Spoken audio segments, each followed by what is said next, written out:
Hi, welcome back to the 11th in a series on programming in the action language for the Atari 8-bit computer. Originally, I was going to do this video about constructing a custom display list, but then I realized the last video was 40 minutes long, and I was afraid maybe the display list one could be just as long. And there was one other thing I did want to do to this sample program that we were working with, and before I do the custom display list. And this video will probably be like only 25 minutes long if I'm lucky. So what I wanted to do was add one more redefined character. You may have seen a little bit of immaturity on my part on a couple videos back where this dog program's going, but we're going to try to implement that part tonight. So we're going to add another redefined character and do a little bit of talk about reading the joystick trigger and doing something else we haven't done yet, which is use the locate function to do like a bit of Playfield collision detection. So a very crude representation of it, but it works. So we're going to add a new character, a new redefined character.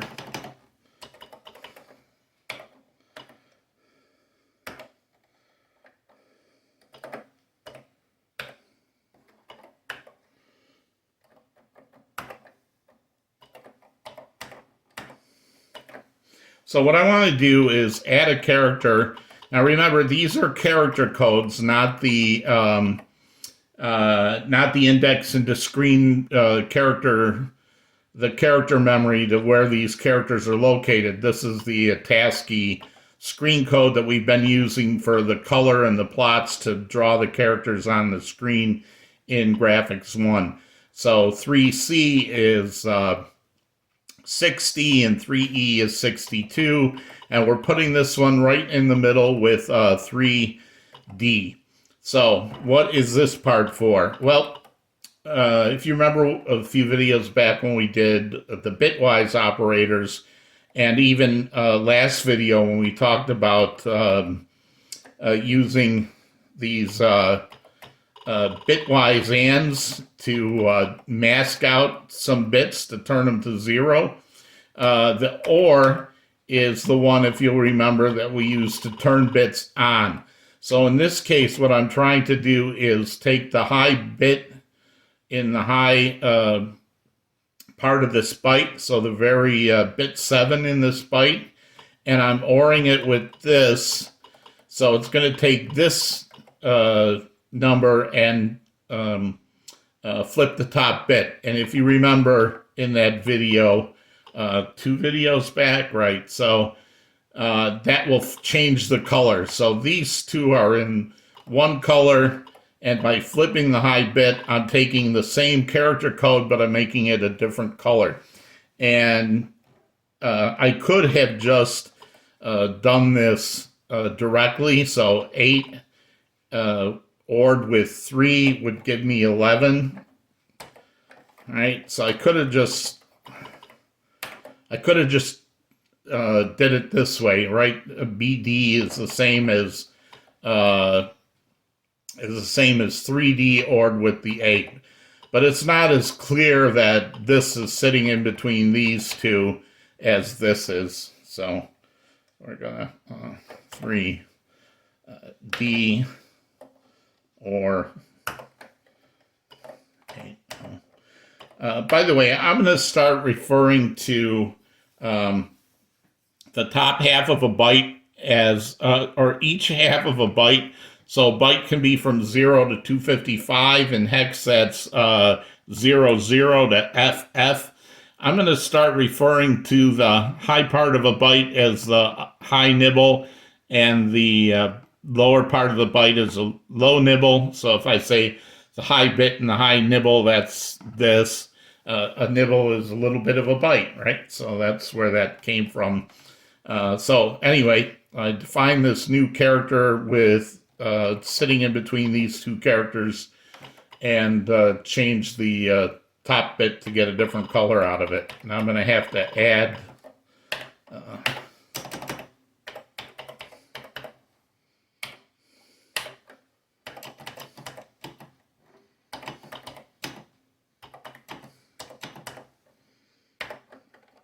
my new defined character.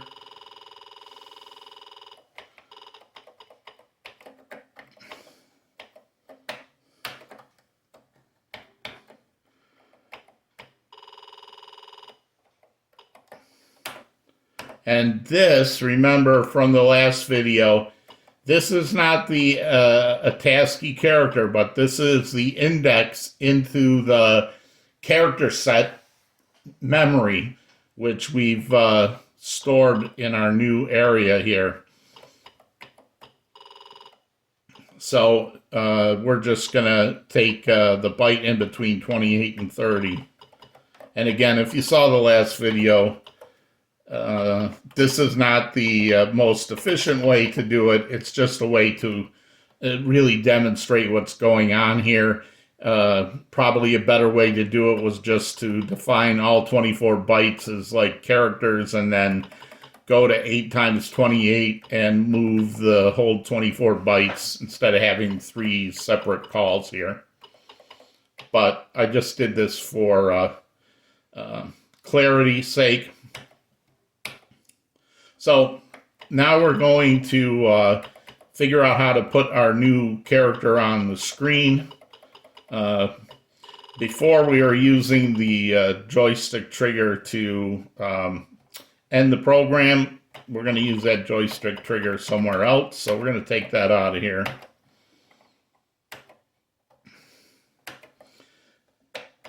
And just to remember what this does, I can't recall if I demonstrated at the start, but right now all it does is the dog moves around on the screen. All right.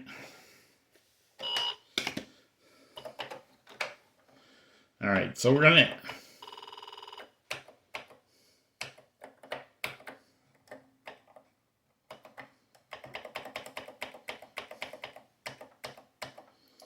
to add something here in our main loop.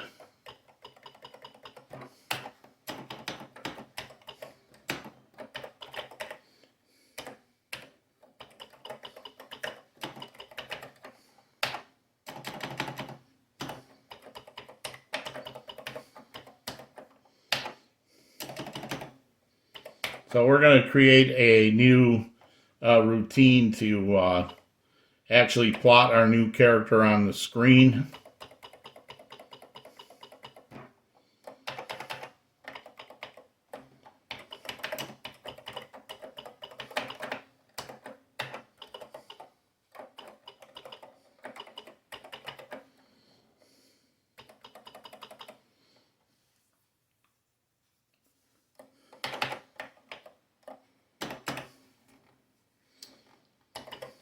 Okay, so this will only get called if the joystick trigger is pressed. So now we're going to, whenever the joystick trigger is pressed, we're going to look at where the cursor is on the screen and see what character is there. If it's not our new character that we defined, then that's what we're going to drop there.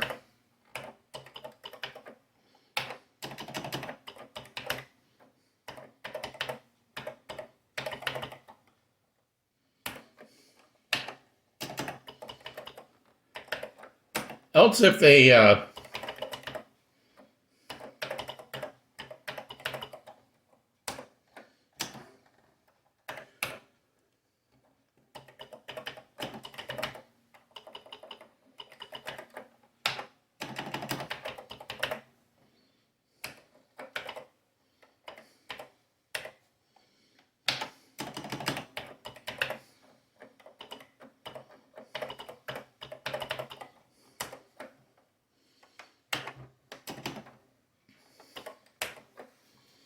So right now, this is like a either or. So you may say, well, does this really need to be an else if? But we may expand this later to add other characters on the screen, fire hydrants, other dogs, the guy like me who has to follow his dog around on his walk and pick up the messes. One thing about Joystick Trigger, it's even more subject to uh, speed in action. So I have found that I really, if you look like here where we're just moving the dog around on the screen, we have a delay of like 2500, which makes the dog pretty speedy. For joystick trigger presses, you really gotta, I'm going with 20,000. That may seem like a lot, but you'll see it's not really a lot. Oh, and I added this set color in here. This is that color for the mess. That's when the high bit is set on that character code. That uses color register 2.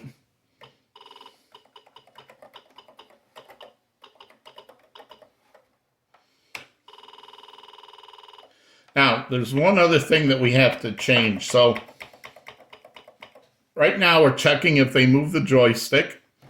If the X is changed or the Y is changed from, so if the current is different than the old, which means they move the X or they move the Y, we've been just plotting the color blank where the dog used to be and then putting the dog in the new spot and then a little delay. This really won't work now because sometimes the old X, old Y will not have a blank. It'll have the mess instead. So we're going to have to add some more logic here. Already, this seems like way too much logic for the main routine for me, and adding more logic, I will not, do not like to put it in the main routine. So I'm going to go up here. And just like I did this plot mess,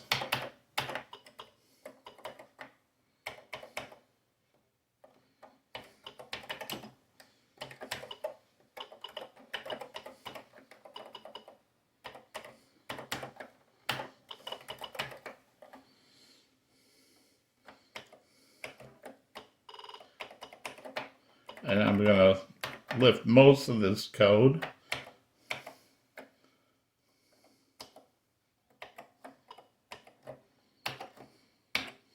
And drop it here.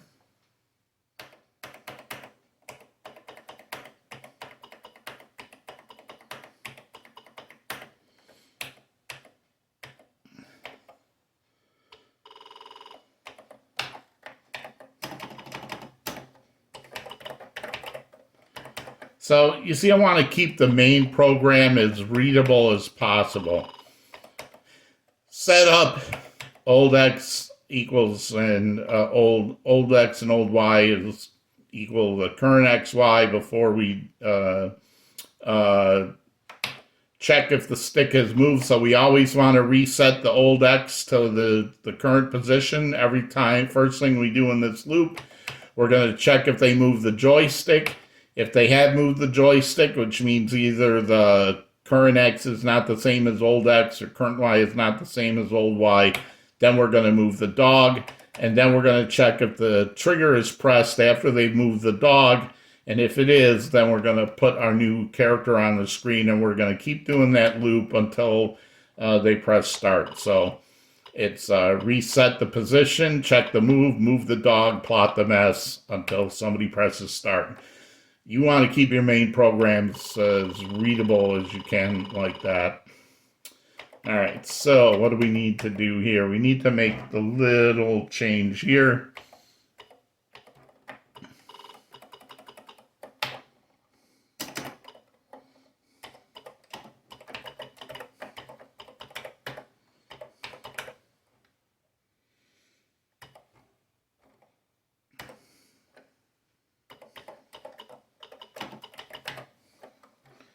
All right, so if the uh,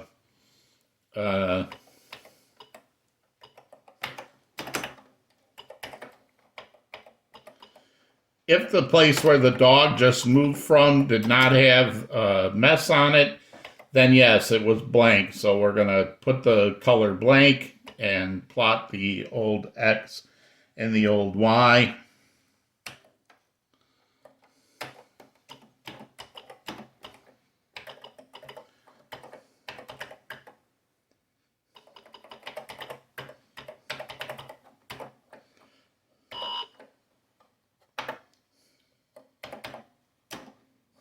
Sorry.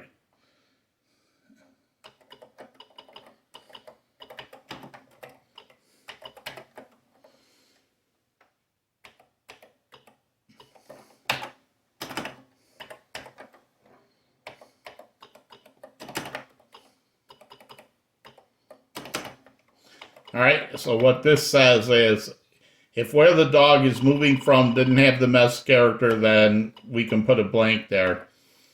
If the place where the dog is moving to is not a mess, then we'll draw the dog. So what this means right now is as the dog moves over the messes, the dog will disappear because the mess has a higher priority in the logic that we've written here.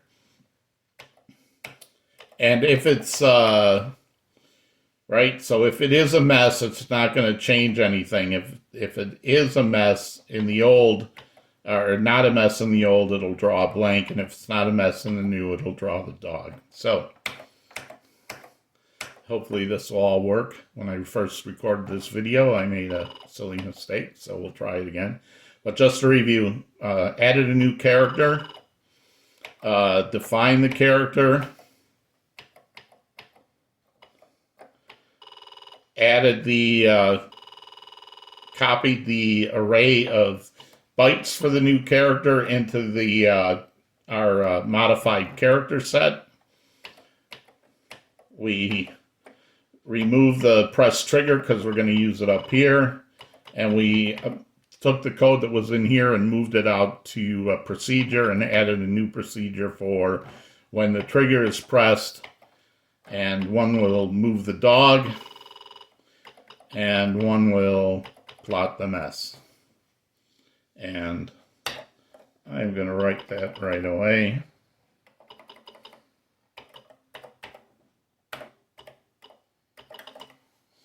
So I don't have to start all over again if I did make a mistake this time.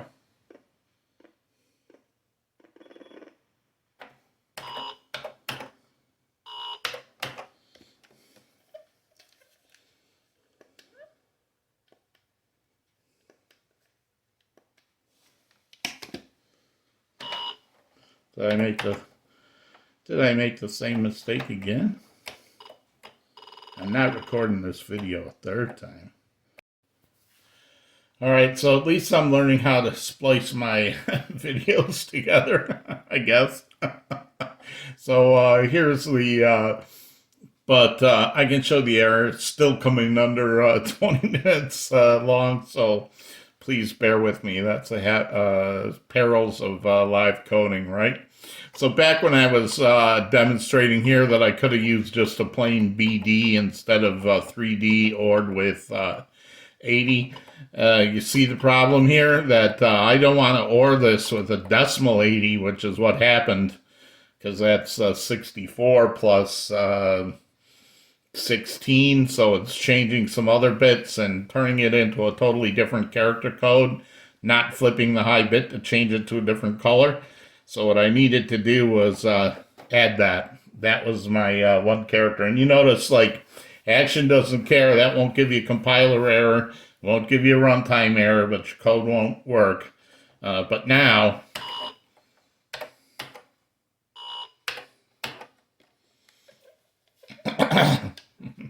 now it works, okay? So, and my wife was saying to make this more realistic, what I should probably do is have the dog be like a random non-player character that runs around and poops, and the player character is actually another character that I haven't redefined yet that would represent the dog walker like me that has to run around and pick them up for points or something, and then run them over to the trash can once I got 10 of them or something like that. I have no idea where this is going. It's not meant to be a game so much as just me showing off different action programming techniques. So the idea is you'll take what you learn here and write your own write your own games, and probably not about dogs pooping everywhere. So. All right, so that's what I wanted to add for tonight's video for the code, and let me just make sure I capture that with the correct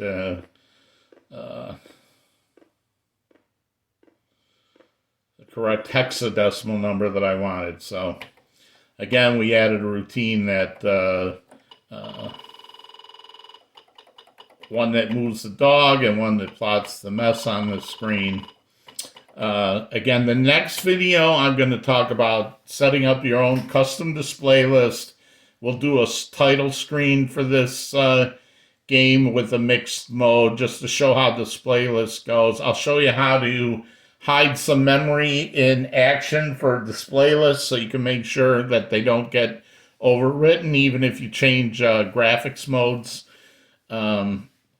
You can just point back to your custom display list or create a new display list or whatever. So that's what we'll talk about. And then coming up after that, we're going to use the display list to talk about antic mode. So right now we're using graphics 1, right? Which means that I can have up to 5 colors on the screen, the background color, and 4 different colors for characters, but every character has to be the full color. So we're going to actually learn how to use Antic Mode 4, Antic Mode 5, which will give us the ability to plot characters, redefine characters that are 4 or 5 different colors. So that'll be in an upcoming video after the custom display list video. So I'm not running out of topics anytime soon. Haven't even got anywhere near like player missiles or any of that stuff. So plenty more to come. Oh, and I finally have 100 subscribers. So thank you everyone that's been watching so far. I didn't think I'd get 100 people watching any of the videos, much less 100 subscribers. So it's been rewarding and encourages me to keep going. Thanks. Bye.